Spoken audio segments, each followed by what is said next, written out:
Boker Tov, Boker Or, nous poursuivons ce matin notre étude dans les halachot relatives au shofar. Vous savez que dans la tfila de Moussaf de Rosh Hashanah, il existe trois grandes thématiques qui y sont abordées. La première, c'est la thématique de Malchuyot, faire régner à Kadosh Baruch Hu. La seconde, c'est Zichronot, ce sont les souvenirs du Ham Israël que l'on met en avant. Et enfin, dans la troisième étape, nous parlons du shofar. Dans chacune de ces trois étapes, nous dirons 10 psukim différents. Vous remarquerez dans la tfila de Moussaf, il y a 10 psukim pour chacune de ces trois thématiques.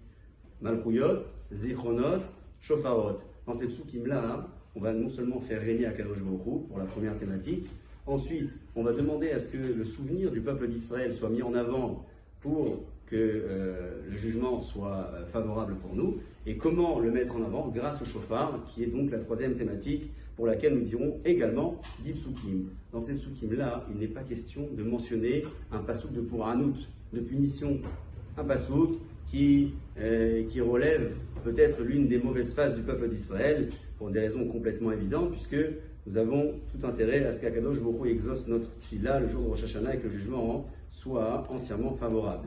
Pendant chacune de ces étapes-là, nous allons nous arrêter et dans la première Amida et dans la seconde. La façon de faire est un peu différente en fonction des tendances, séfarade ou ashkénaze.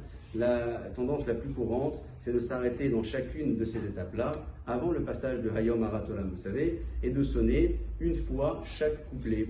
Tashrat, Tashat, Tarat, donc une fois chaque couplet dans chacun de ces arrêts-là. 3 arrêts dans la Hamida, la première, et 3 arrêts dans la Hamida, la deuxième, la Hazara, le Khinti.